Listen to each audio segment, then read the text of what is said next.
G'day guys, Galvin from the Cartoon Company down under in New Zealand. Behind me is a CartuneNZ Hilux running a very stuffed 1KD turbo diesel engine.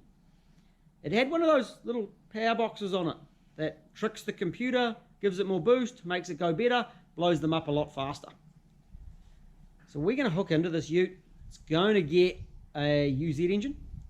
In this case, it's going to get a 3UZ, and we haven't got an exact plan, but we've got a goal. The goal is take the UZ engine, put it in the truck, make it go. Send it. So this truck's actually had a bit of a life.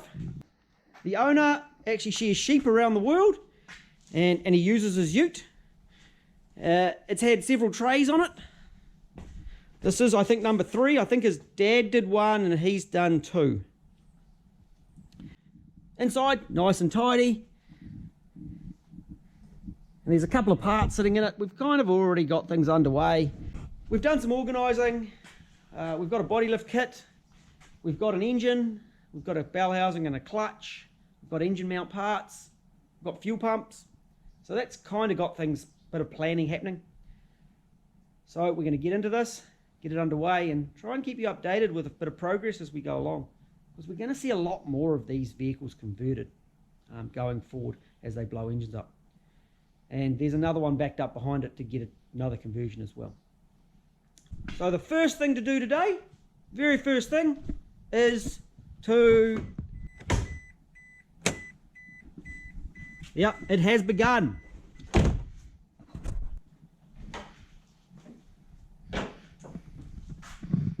Conversion has started.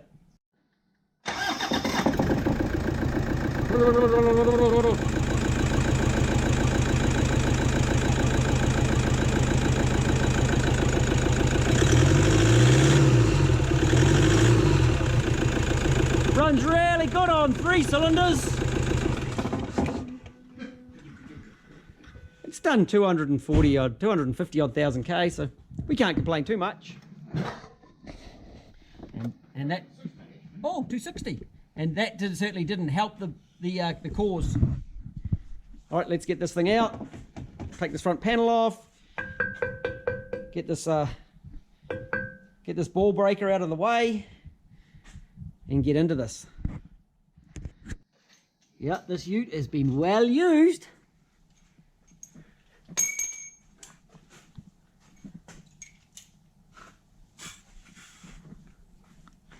This one has the driver motor, the engagement motor on the front diff. They don't all have that. This one's had plenty of sandblasting and gravel, and that's fantastic.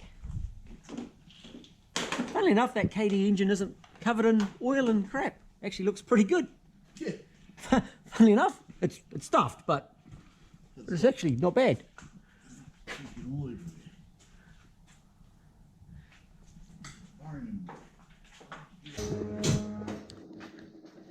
You can see in here, here's the sump from the KD sitting over the front of the cross member. That's got actually a front sump on it because of the independent suspension and the front diff tucked in behind there. Right, now we can bring it down.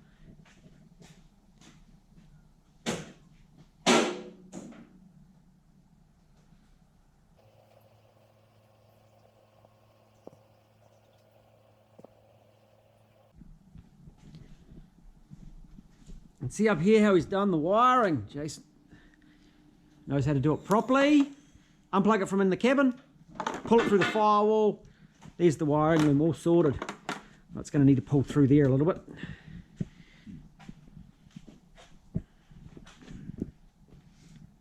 She's ready to come out.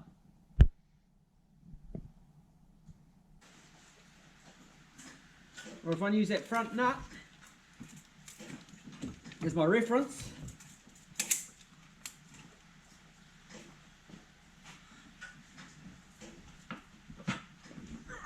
$350.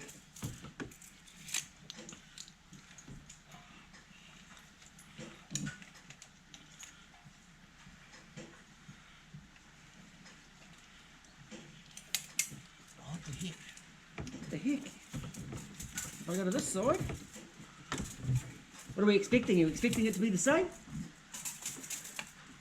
I already know the answer, eh?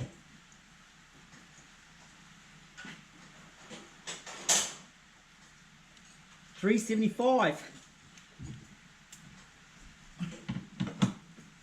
Motor is offset. I always thought it was about 30 mils. Well, and it probably is actually, because I got really techo. It's like 377.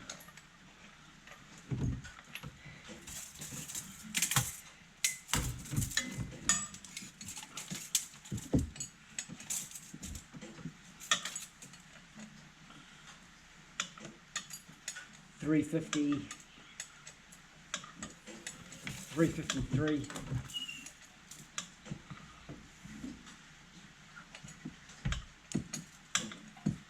They're actually offset to the driver's side, the whole engine.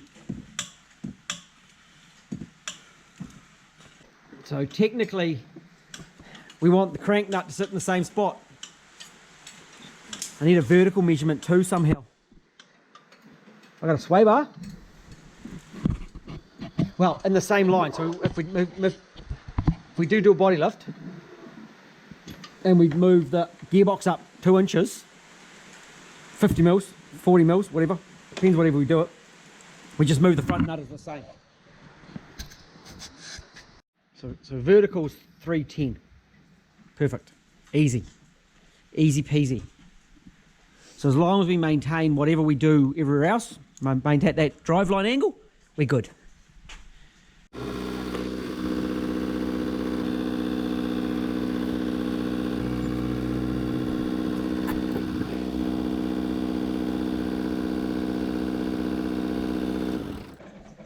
It's not so bad that we don't have an engine lifter today. We got the big gear. We'll leave it at this height so we can get that engine loom off, eh? What's our clutch look like? It's not covered in dirt and oil and crap. It's broken. It's broken.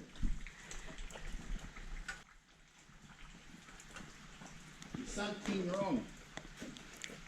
Something wrong. We've got a TPS on our turbocharger.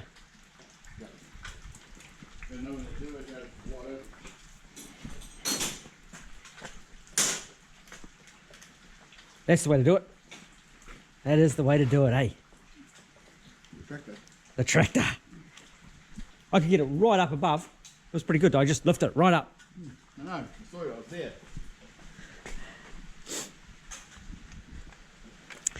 So what happened, I do think another clean in here because it is pretty filthy, eh? Yeah. It's grubby. Yeah, drop the gearbox down and try and clean the top of it because it's not really nice in there. Yeah.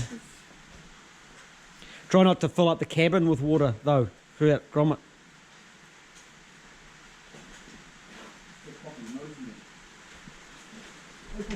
Hey, pop it up. Hey, miss. You're pulling the motor out. You weren't that helpful. No. We've got in the way. Yeah. But you're okay, eh? Good girl. So we're going to reuse... Well, no. I'm taking the engine, the wiring loom off because I'm going to use a couple of these plugs to make it plug in. And around the back, oh no, around the front, these plugs here, they will be reused as well. Apart from that, this engine is getting thrown away. Why are you walking around the workshop with a water blaster? I was cleaning the floor. You were just cleaning the floor? The floor's now clean. See, look, clean floor. The bitch behind me. I haven't got that far yet. We can get away with stuff like that. You can't do that in the dealership quite the same, can you? No, they would freak.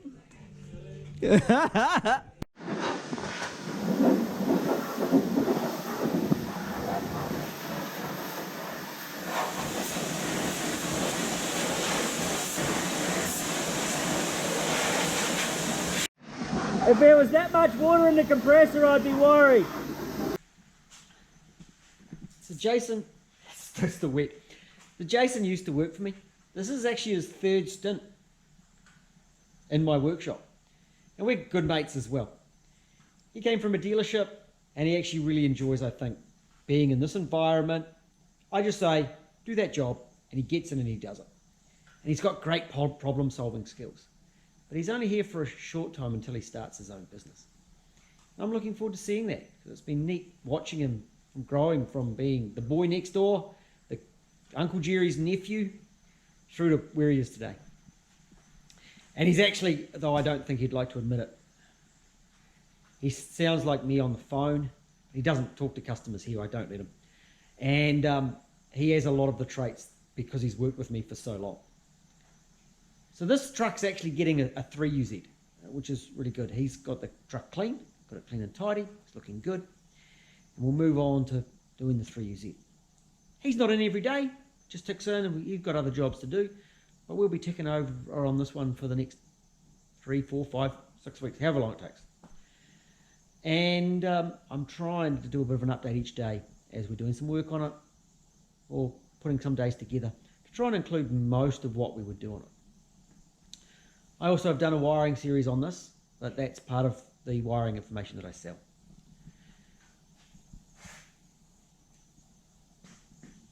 So we'll come back to you when we do our next update. Hope you've enjoyed this one. We'll catch you again soon. Dark.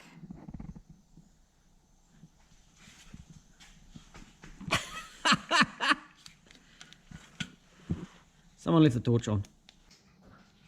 Jason is in to getting this engine ready to go into that. Now he's never done a 3UZ cam belt before, but you can see he's quickly whipped in. Now this is a virgin, it hasn't been apart. You can see he's lined it up here with that mark there, there with that mark there, and down here, that one with that one there. When you're doing the time belt job, they've designed it so you take the load off the cams by putting it on around to there. Either way works, as long as when it goes back together, those marks line up. We'll be doing this. You can see we've got the intake manifold off and a vacuum cleaner. Don't worry, Jace. We won't tell your missus that you were doing vacuuming. As long as she doesn't watch this, you're sweet. I'll make sure she doesn't watch it. Starter motor. This engine has done 65,000 Ks. It's got it on the paperwork, but it's 20 years old. And a lot of things, by the time they're 20 years old, need a bit of attention and need a bit of a sort out. So we're going to put in a new starter motor, cam belt kit, tapper cover gaskets, and a new VSV for the AVIS. That's the little sucker under there. There it is, that one. We're changing it.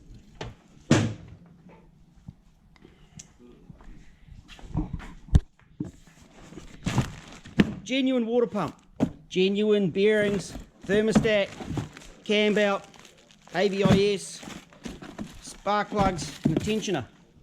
We want this motor to be reliable for the customer and run like it should, and be good just to jump in and drive for the next 100,000 Ks. We don't want to be stuffing around with it, so we're going to do it properly, get it right. Often confusion on exhaust manifolds. These are the factory 3UZ manifolds, and those are basically, it comes around like this, comes in here in a semi-log style, very similar to the 131 Crown, but the 131 Crown, which I just happen to have here, you can see it just a pipe along the side with 4 tubes coming out into it. Only the one temperature sender. There's if you're running a gauge through there.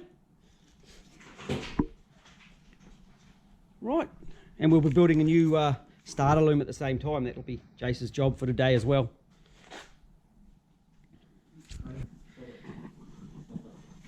Oh, I've actually got a rubber booty for over that starter as well. Grab a rubber booty from the back room. Jason's been building new wiring looms.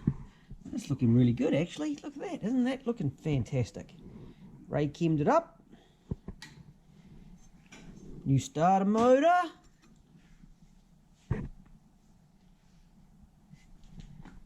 Did you do the crossover gaskets? Yes. Fantastic. How were they, old ones? In the bin. That good? They were in the bin. I threw them in the bin because there was enough crap on my beach as it was. Good. Tapper cover gaskets have been done. Cam belt was done. These are nice and quiet. And we're going to run with the 3UZ air conditioning pump. 3UZ oil filter housing should work in this vehicle. We're looking pretty good. And the new AVIS solenoid has been fitted. Ready to pop that back on. Right, that looks good to me. This engine turns over really well, but I don't think that's how people mean when they say their engine won't turn over. Look how clean it is in here. That is just spotless. Look at that. How beautiful. So it is getting a front sump to suit the Hilux.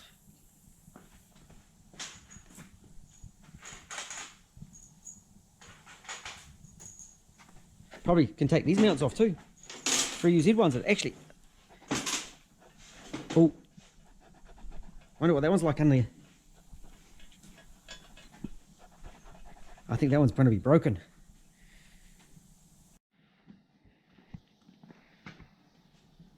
We're looking pretty good here. Alternator done.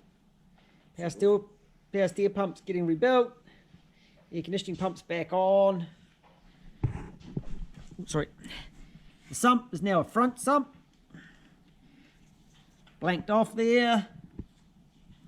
Looking pretty good. New spark plugs are fitted. Look how clean this one was inside. What a sweetheart. And someone got out a paintbrush and even put some black rust coating paint to try and get rid of some of the ugliness and the iron oxide from the chassis.